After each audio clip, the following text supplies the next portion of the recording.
Okay, so one more task that we need to do is in terms of vehicle maintenance is from time to time check the air pressure in the tires.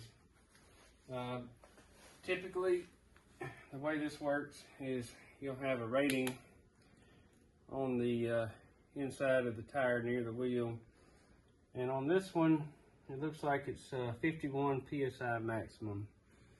Now, whenever I do this, I tend not to take it all the way to the maximum, because when you get the tire on the road and it generates heat from friction, what happens is that pressure will increase, and so you don't want to be at the maximum, because then you'll be above the maximum and you can have a blowout or failure of the tire.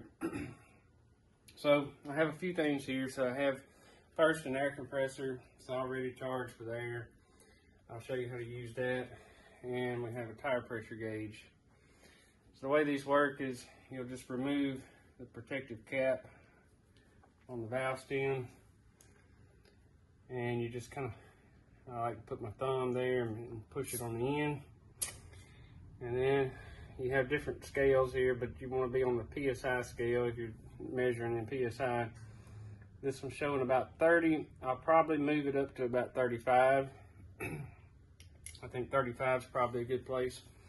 So next thing, I'll take my air compressor and connect my air hose, and then I have an air chuck, which is what I'll use to put the air in the tire via the valve stem. So the first thing I've done is I've turned the regulator all the way down to 0. And what that lets me do is to safely connect the hose, and I can just push it in, and it's a quick connect fitting. And then I'll turn the pressure up, but I'm not going to take it to maximum.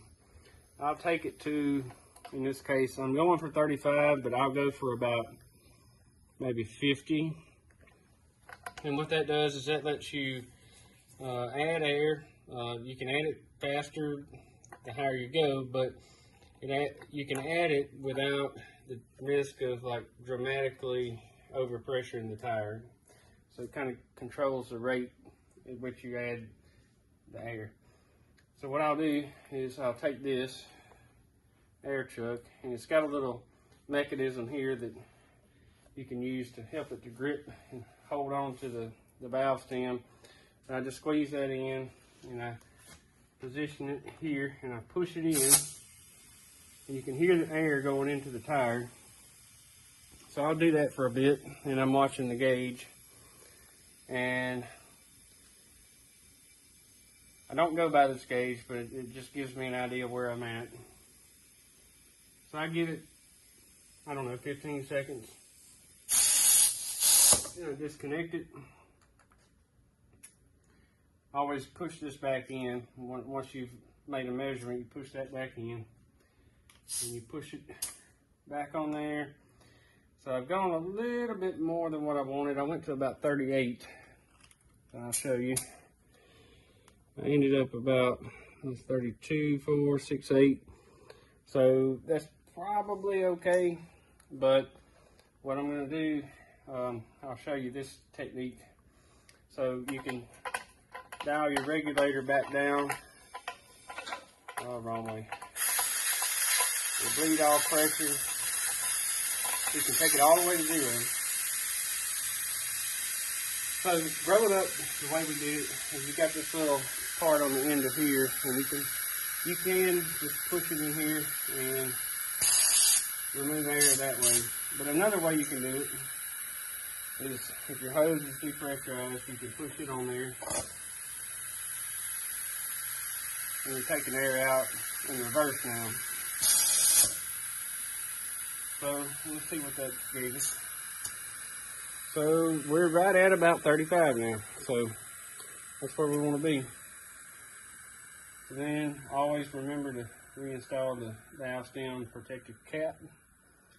And this tire should be good to go. Another thing I want to show you while I'm here, I think I have a penny somewhere around. If you're going to be near the tire, you want to check the tread wear.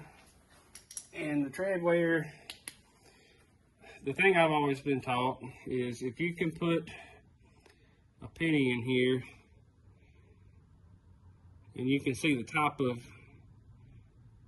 Abraham Lincoln's head, then you don't have enough tread. But in this case, we got plenty. I mean, I can take my finger and stick in there and know I got plenty.